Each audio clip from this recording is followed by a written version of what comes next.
Hey everybody, it's Dino, and welcome to another edition of Horizontal Pinstripes. Last week we had a great discussion. This week, I looked for an upgrade in my panel. I couldn't find anybody, so we're back to Stat Boy Mitch and Jake the Snake. Jake, a tremendous first week of baseball. It's not even been a whole week, but what's been your specific takeaway with the Yankees being 3-0? Great start.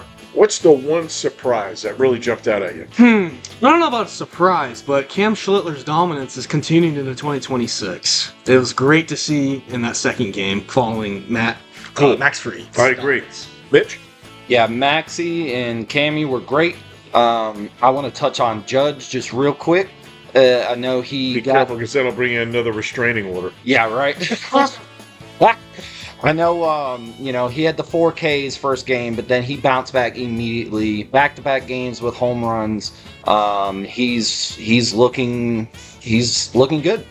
So let's talk about this ABS. First year, we've all been to Harbor Park several times. We've seen it. I kind of like it. But there's been some really pretty interesting things. CD Buckner, whatever the hell his name is. It doesn't matter because he's a horrible umpire. Agreed. Jake, you saw it a little bit. Tell what happened there. My take is always, if I know the name of the umpire, you're a horrible umpire. I shouldn't know your name. You shouldn't be a part of the game. You should be irrelevant. So if I know your name, it's CB Buckner, you're a problem. He's been a continuous issue just watching. So what happened? So Eugenio Suarez was batting recently, and he's trying to get on base like any hitter. What does CB do? The classic strike. All right. So Suarez doesn't like it. He taps his helmet.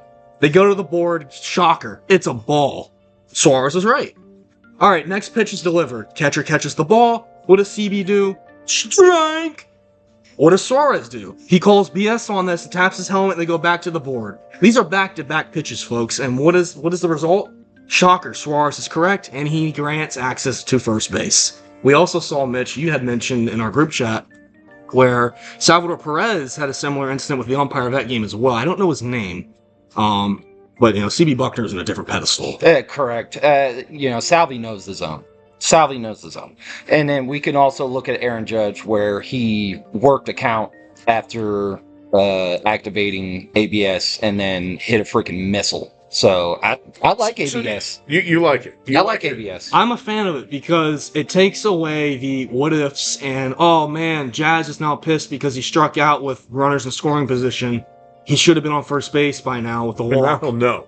But now we know, and we have the right to challenge. I think this opens up another fun aspect of the sport to the naysayers. Like, hey, I would agree, and I also think that the umpire it's putting them under a spotlight, and some of these guys are going to have a wake-up call real quick. Hey, I suck. Mm-hmm. Like Buckner. I think Buckner is now realizing, oh, crap. I love what you just said, though, about if you know who the umpire is, if that umpire sticks with you for the season and you know his name, he shouldn't be umpiring. It's like those memes where it's like, this freaking Joe West comes to my mind. Yeah. God.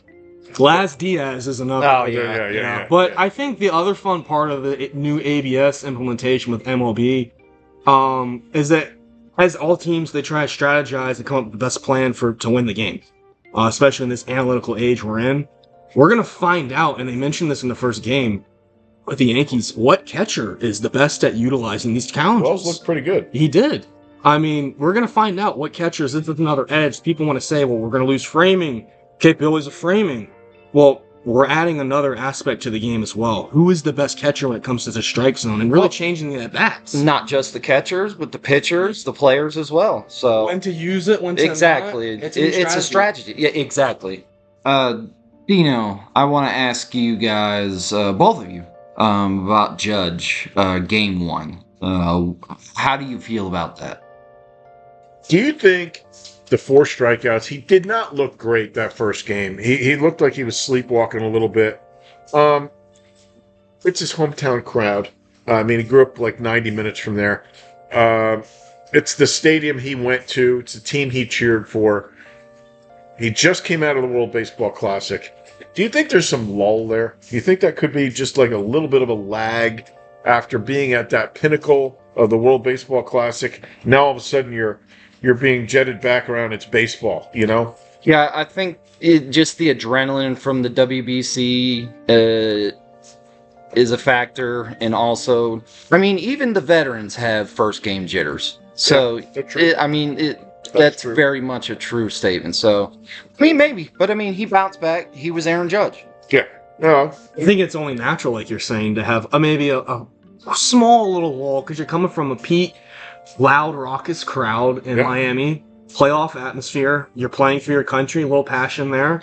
Then you go to San Francisco, and it's like, hey, not that there's a lack of passion playing for the Yankees, but it's just a little different atmosphere.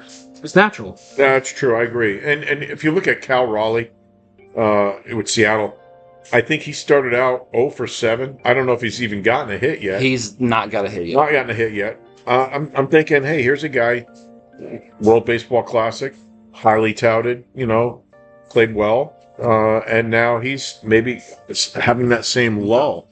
Don't know, but it's just interesting, kind of a thought process. I don't remember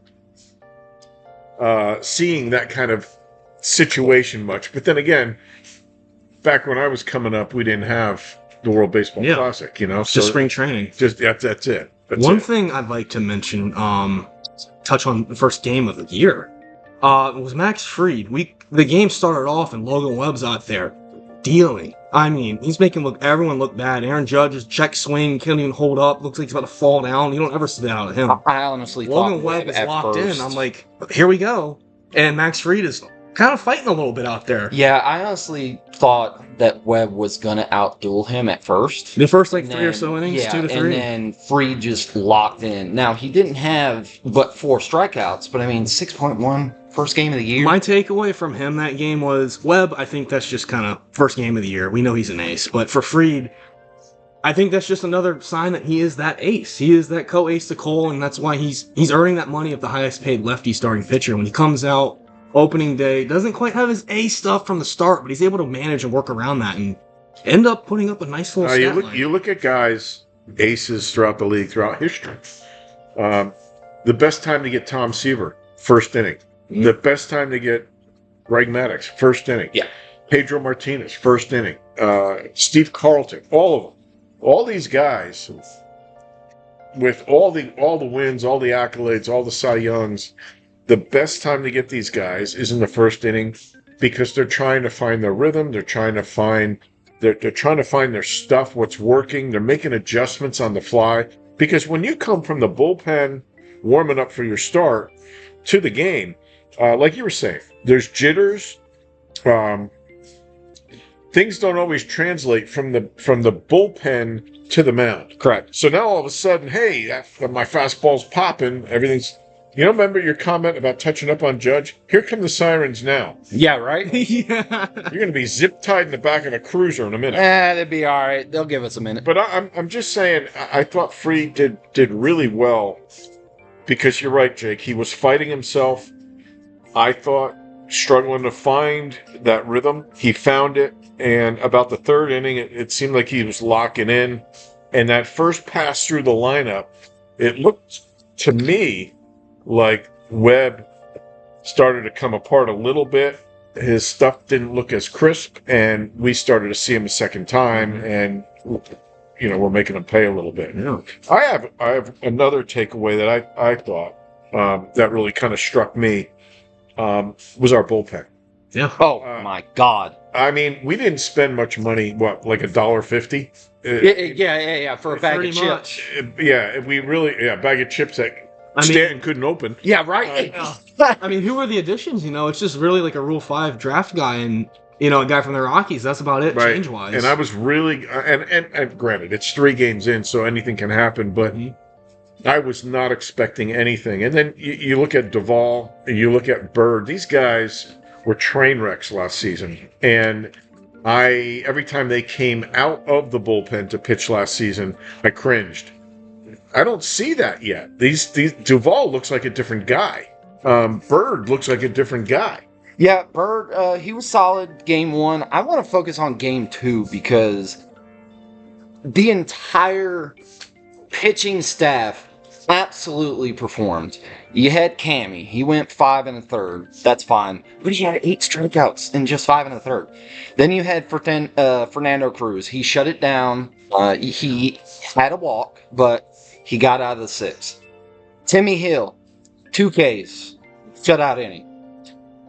Duvall, shutout inning with 3 Ks, back to back to back. And then Bednar shut it down. He did have a walk, but he shut it down. I mean, I was watching this game and I was just like, dude, like the bullpen is on fire. I like to mention too. Speaking of fire, my innards are on fire right now. I'm drinking this thing called a Basic. It is running through me like a fire hose.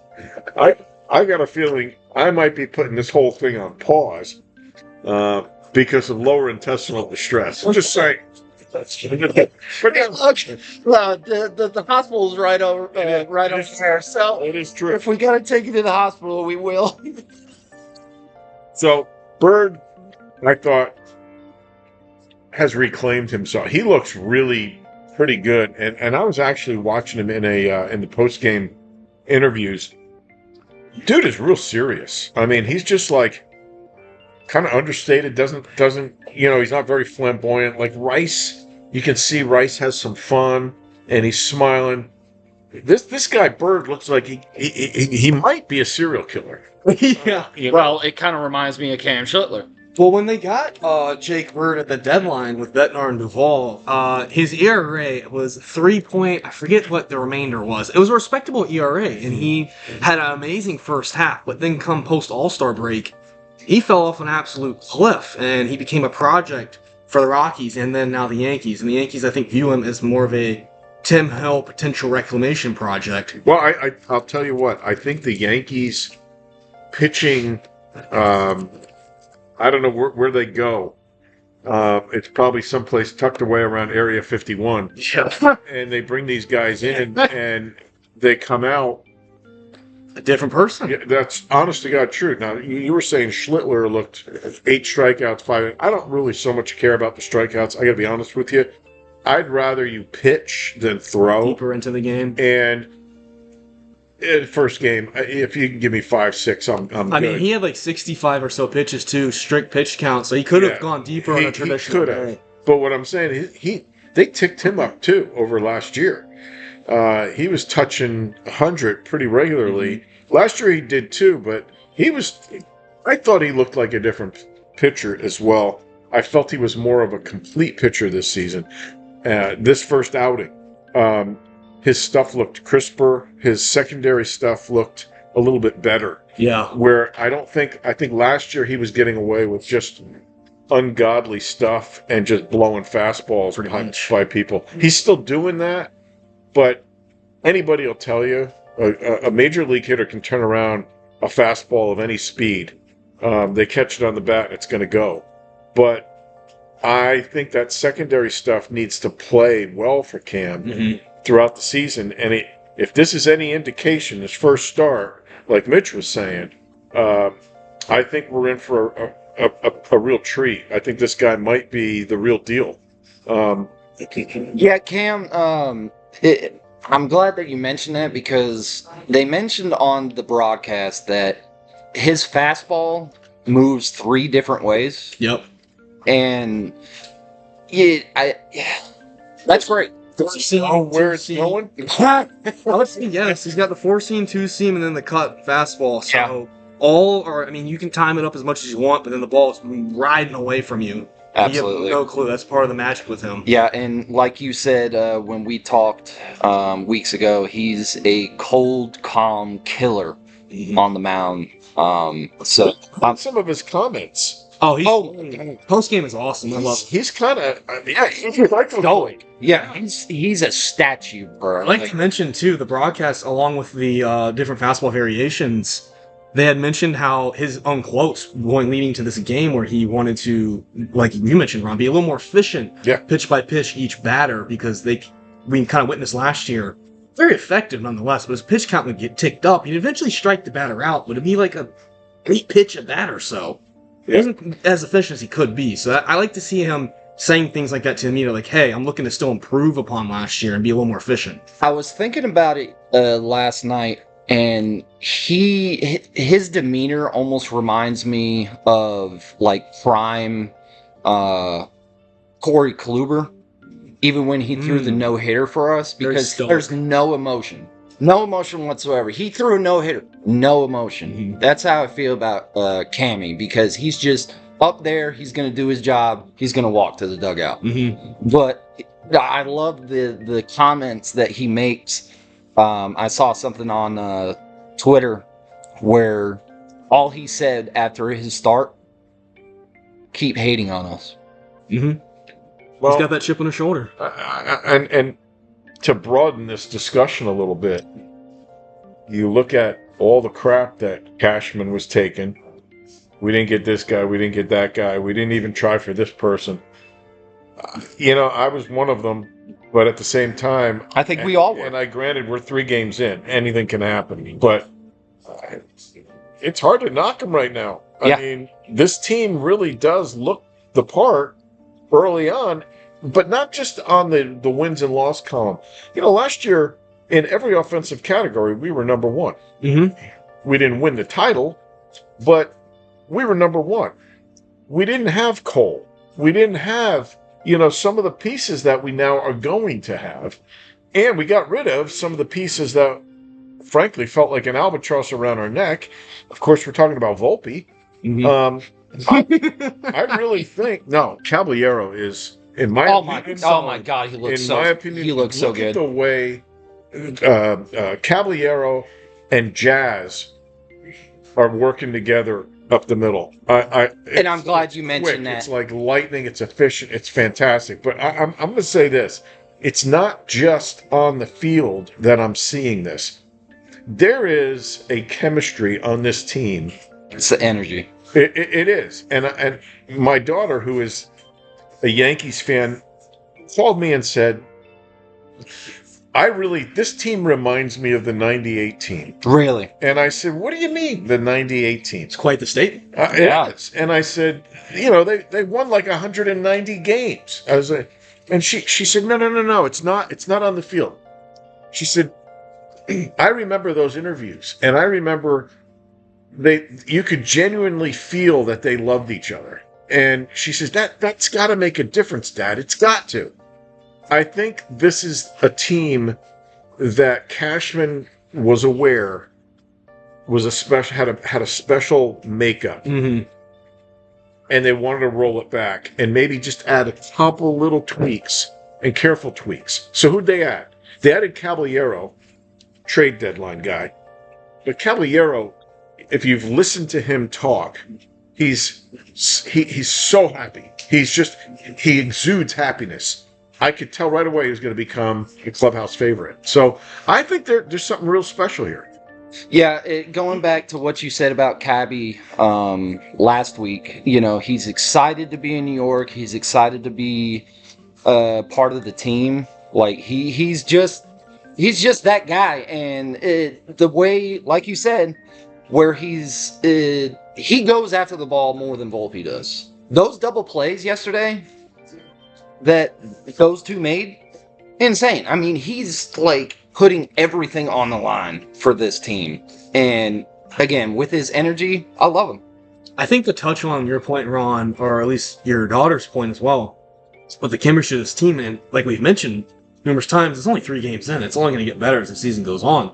My dad even pointed out watching the game with him, he's like, I think they have a good mix of personalities on this team. I agree. Because in the past, I would say to him watching games, I'm like, this team is just a vanilla team. We have a bunch of just boring Rizzo and Judge. Just like, they're great and all. I'm not going to knock them. But it's just a bunch of boring guys. No one's going to really keep someone accountable. If they do, it's going to be in a tone manner. We don't have that swisher. That someone's going to get the team going. Exactly. Wake guys up. And I think this year we have a solid mix of vanilla, solid mix of personality, exuberance, fun. I think we see it on the pitching side, too. Yeah. Like you were saying about Schlittler, I think there's something here. It's early. Maybe come talk to me at the end of May, and it'll be a different story. Injuries always have an effect on this kind of stuff. But I really think, looking back over my, past I think this is going to be one of those teams that we might look back on and go, wow, remember that? That was just an awesome season. And I think this is going to be it. Yeah, we have a mix of guys. You know, we have goofballs like Ben Rice, Jazz, Austin Wells, who is obsessed with burritos. But then, like you said, we have guys like, you know, Cam Schlittler, that is a cold guy, and it's just Goldschmidt's a good the same way. Goldschmidt. Goldschmidt, yep. Judge, Yes. Stanton.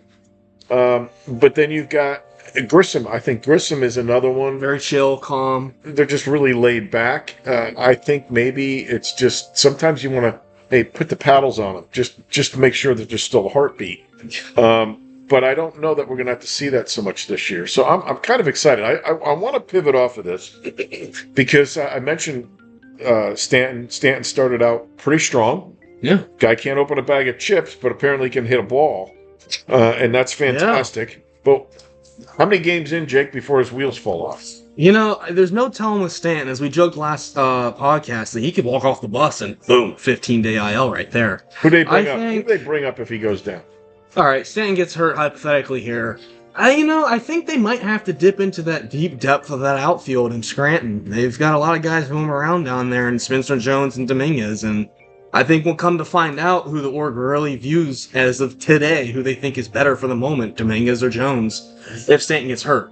Well, Dino, you mentioned the whole thing about Grichuk being on the team because he hits left-handed hitting, or left-hand pitching, excuse me. So you mentioned Dominguez and Spencer. They're lefties, primarily Dominguez, anyways, because he can't hit right-handed. I'm sorry. As of now. Yeah, as of now. So who do they bring up? Who do you think? Are you alluding to like maybe Grichuk gets more play, or is that what you're alluding to? I don't know. I don't think so. I think he's more of a platoon guy. Yeah, I see that. Strictly that, and I think he can play well within that role. Beyond that, I don't think he's too hot with that. In an emergency situation, who did they bring up? If it were me, I would, and all things being equal, I know Dominguez was up most of last season. Dominguez can't catch a fly ball. He continued to show that in the spring, too. Yes, he looks a little rough. I don't know really what the future holds for him. Yeah, he hit, but I would go with Spencer Jones. I think Spencer Jones has nothing to prove in the minors. He's what I would call a 4A player. He's dominated AAA, but his strikeout rate's a little high. Almost like a Crash Davis from Bull Durham. Kind of. Yeah. So let's just wait and see. Maybe we can rectify that a little bit, bring that number down just a little bit without supplanting all of his power. But I think that's who I would go up and bring up and just take a look and say, okay, let's see what you got. And I think what's going to happen when they do that, I think that's going to dovetail nicely into the chemistry. We're infusing it with youth. We have a fairly young team, I think, in terms of in some of the key spots, especially with our pitching. I think we got some really good pieces, but I think adding another young guy who's up and coming is going to really kind of help even gel that team even more. One guy that kind of gets lost in this 3-game sweep. Let's talk about Will Warren. How do we feel about him? Well, I'll tell you what. Will Warren, I have a fantasy team. Fantasy team was looking a little shaky on pitching. When your ace is Sonny Gray, there's concern. So I was checking the waiver wires and looking at people who weren't picked up, and across my board comes Will Warren, and he was free for exactly 30 seconds because I really think Will Warren is going to have a bust-out year. Oh yes, I do. I think he's going to win double-digit games. I think there's a really good chance that you could see him in the All-Star game. Really? Yes. So Will Warren, that's a bold on his outing, for those that need a little reminder, didn't catch the game because they're busy. He went 4.1 innings pitched, 5 hits, 1 run, which was earned, 2 walks, and 3 Ks for the game. Kind of he was a contact guy yesterday. He's almost like a Clark Schmidt. He's similar to Clark Schmidt. I think he's got better stuff than Clark Schmidt. Schmidt made a pretty big step forward when they were dickering with his setup a little bit. But again, a lot of credit goes to the Yankee pitching staff, I agree. or coaching staff, and just their ability to amp up these guys and straighten them out and get them going. I think Will Warren's going to have a monster season. I really do. Awesome. Anything else you got, Dino? What do you want to focus on? Yeah, I don't know about you guys, but did you hear some of this Barry Bonds crap? The Game 1 broadcast when he gets on. Yeah, okay, granted, a lot of folks probably don't get Netflix, so they miss the game. I get Netflix because I have no life and I watch movies all day. But Barry Bonds came on and said, yeah, I almost was a Yankee. George Steinbrenner called me, wanted to make me an obscene amount of money, pay me an obscene amount of money to be the DH or the outfield, left fielder, whatever. And the only caveat was he had to sign the contract by the end of the afternoon. And Bonds hung up on him. And as a result, we know the history. Bonds never became a Yankee. Jake? Actually, here, I'm going to play the clip of Barry Bonds during the game real quick, and then we're going to get into the hypotheticals. Yeah, go ahead. Because why not? So we have Barry Bonds during the game, and he comes on asked, not trying to do this. This is just Barry being Barry. When you came here, Barry, there was so much discussion of the Yankees being interested. You ever think back in a what-if sense? What if I was a Yankee? That short porch, you might have hit 1,000 home runs. I got to tell you a story because George isn't here anymore, so I can tell the truth, right? He's never been here.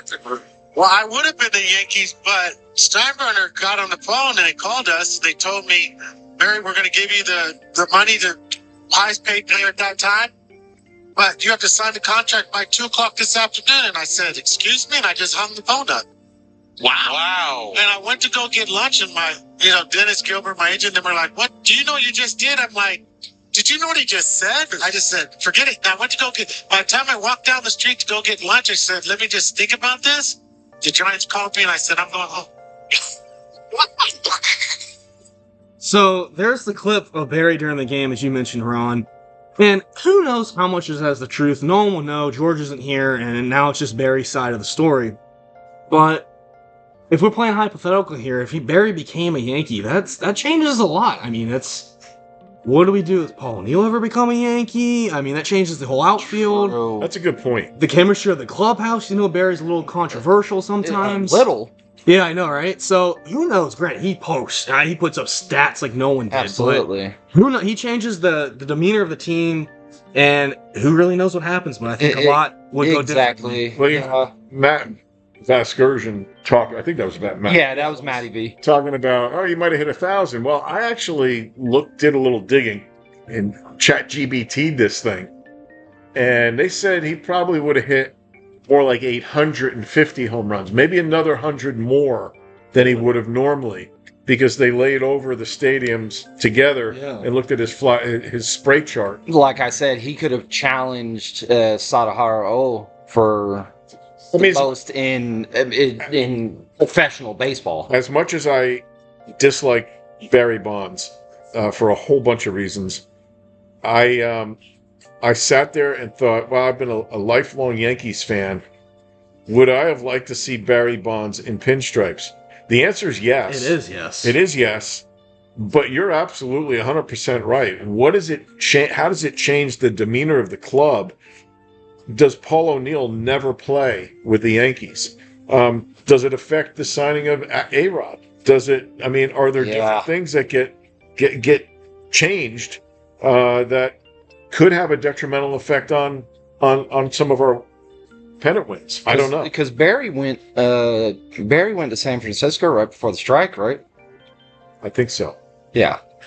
Yeah, I mean, that changes the whole scope of the Yankees. I mean, maybe Donnie gets a freaking ring because of that, you know? Like, Well, it's what year crazy was that? to think What year was about. he thinking about coming to the Yankees? That was 90. Early 93? 2, 3? Early 90s, obviously. It was, all right, so it was the year after the Sid Bream incident. What was the Sid Bream incident? It was Game 7 in Atlanta, and Vince, like, is yelling at Barry Bonds to move in. Yeah. He said something derogatory to him, and then there was a base hit to left field. Okay? Barry's playing way back, and then the Braves walk off, and they go to the World Series against Toronto. I do believe 93 is the year that he signed with. So was The Sid Giants. Bream the one that hit the ball? Sid Bream's the one that scored. Scored. Yes. Okay, I know Sid Bream had some knee issues, had a big honking brace when he skidded across home plate. So he had to be playing real deep if he couldn't get Sid Bream at home plate. Correct, and Sid it Bream is a story you had the speed of Stanton. Yeah. he has a trailer of bricks following behind him. When So he I have the answer. Our assumption with saying 92 was correct. So 1992, he ended his tenureship with the Pirates and became a free agent, then entering the 93 season. Yeah, so Donnie was still playing. We didn't get Paul O'Neill until 94, I A think. little after, not much though. But yeah, that would have changed things. I think that absolutely would have changed things. And I love Paul O'Neill, in my opinion. Oh yeah, Paul and one of the greats. He's the warrior. All right, so moving on from this now. Okay. Whether it was just Barry being Barry or actual truth, I think there's probably some truth there. I really real do. quick, I want to add. There were rumors that we were going to pick him up as a DH in 2008. Real quick, how do you feel about that possibility? Like, would that be even a freaking addition? Why? Why are you? He's like borderline washed at that point, right? I mean, he hit like 20, maybe 25 home runs in 2007. Of course, he broke the record. You know, the Yankees had they picked up Strawberry, they picked up Justice, they picked up some of these guys. Canseco. Right, and they picked up Canseco because they needed a cool head in the outfield. Yeah, so it can bounce off and go into the stands. Exactly. So I think that wouldn't be out of the realm of possibility that the Yankees might do something like that, because historically they've gone after older, proven stars who have been there before to maybe look for a little magic in the tank and see if they can help lead the team on. Personally, at that point, I think he was pretty much done. I don't know what value he really could have brought to the team, other than maybe he's showing everybody how to use a hypodermic needle. Yeah, correct. Or showing everybody's name in the Balco report. Yeah, well, the Balco How to report. escape the testing. Let's look ahead. We're 3 games in. I can't imagine us really doing any better. We held our opposition to 1 run Amazing. over 3 games. Amazing start. So now Yeah. we're going to Seattle. Seattle is I think a legitimate threat. In Seattle as well. Yeah, in legitimate So what powerhouse. What are we seeing? Well, let's see. So our matchup for Game 1 in Seattle right now as it stands is Ryan Weathers to make his Yankee debut and Luis Castillo to pitch for All right. Seattle. All right, So, hold on. I'm really on Ryan Weathers right now. Hold on. Let's we're gonna prognosticate here. And Prognosticate. What a word. for those of you who don't understand, we're gonna kind of put our asses out on the line here for next week, because we'll be back next week to look to see how we did. But I want a prediction on this Seattle series, and I want you guys just to kind of think about it and let me know who are going to be the unsung guys that are going to come up and step up, and how do we think about our pitching. You said you're all hot and bothered over Ryan Weathers. What's up? Personally, I think he's probably going to struggle. You think he's going to struggle? I think he's going to struggle in his first game out, and Seattle's no slouch. Yeah, I mean, Raleigh is freaking swinging a garden hose out there right now, but at the same time, Seattle is not a team to mess around with. Okay, so you think he's going to struggle? Out of the 3 games, how many do we take? 2 out of 1. Two out of 1. Or excuse me, 2 out of 3. I'm sorry. Okay. Yeah, so 2 out of 3. 2 out of 1's pretty good. Yeah, right. Yeah. It's here. We got a 2 for 1. So I'm Mitch. I'm feeling pretty bullish like you. So I'm looking at, so as we mentioned, Castillo and Weathers game 1. Game 2 is Max Fried again and Logan Gilbert. So we've got the 2 1s going for each team. And then to cap off the series, we have Cam Schlittler and then George Kirby. I'm kind of going to go with you, Mitch, and going 2 for 3. I love having Fried and Schlittler going back to back, and I love that Schlittler versus George Kirby. I'd like Schlittler over that. Max Fried is Max Fried. Game 1 is going to be a little interesting with Weathers. I think that's going to really kind of decide whether if we truly go 2 for 3. I'm going to put it out there for a second. You guys both think that Weathers is going to struggle. Weathers, I think, had a typical spring training campaign. They're working on stuff. Again, the Yankee pitching lab, they might have been working with him. I kind of picture like it's the Indianapolis 500 and you're racing, warm-ups the day before. They don't like the way the car's set up. They don't like, so they're tweaking, and they take the car behind the shroud, and come race day, this thing comes out just spitting fire and takes it easy. I think that's what's going to happen to Ryan Weathers. I have a feeling Ryan Weathers, and this is what's going to get him. He's going to get a high pitch count. He's not going to go much past 5. But I think Ryan Weathers is going to stymie the Seattle Mariners. I really do. I think he's going to shut them down. I think I could see a line of maybe 5 1/3. I could see maybe 4 hits, and I think you could see 5, 6, 7, 8 strikeouts. I think he's going to be pretty much on it. In terms of the next 2 games, you got Fried, you got Schlittler, and I like that setup too. Could we go 6-0? I don't know.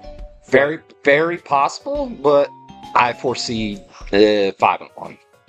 I kind of do too, somewhere along the lines. Maybe our bullpen shows a little bit of reality. And maybe the lineup picks up Weathers if he, falls apart. So you never know. All right, so I want you guys to give me one name for the next series, or for this whole week. For this week, because when we come back together on Sunday, we're gonna revisit this. Give me one name, Jake. One name for the Yankees that's gonna have an outstanding week. You know what? We touched on him earlier, and I think we're all in agreement that he is a great fit for the team. I'm going to go with Jose Caviaro. Good. That's good. Mitch. Let's go, Benny. Let's eat some rice. Yes, and I'm gonna actually double down on Rice as well. I think Rice is the guy for the moment. I just, something about his energy, I really like it. So hey, we're up against it from what I hear. Our sponsor is barking at it, and he says we have to shut this down. Had a great time with you guys. Real quick, this is outside of the Yankees, but I do want to close this out before you close it out with a wholesome moment that happened. Dominic Smith had a cool moment after his mother passed, where he hit a walk-off grand slam for the Braves. And I can only imagine how emotional it is. Good for him. I mean, he had a little spurt with us last year in spring training and actually performed well for us. Love to see a guy go out on top, have a good game, and put the team over the edge with such a significant loss in his life. Absolutely. Too bad his mom taking a dirt nap. Oh my God. Ruthless Ron. What a finish. All right, Dino, take it away. You know what? I'm gonna let one of our esteemed crew do it.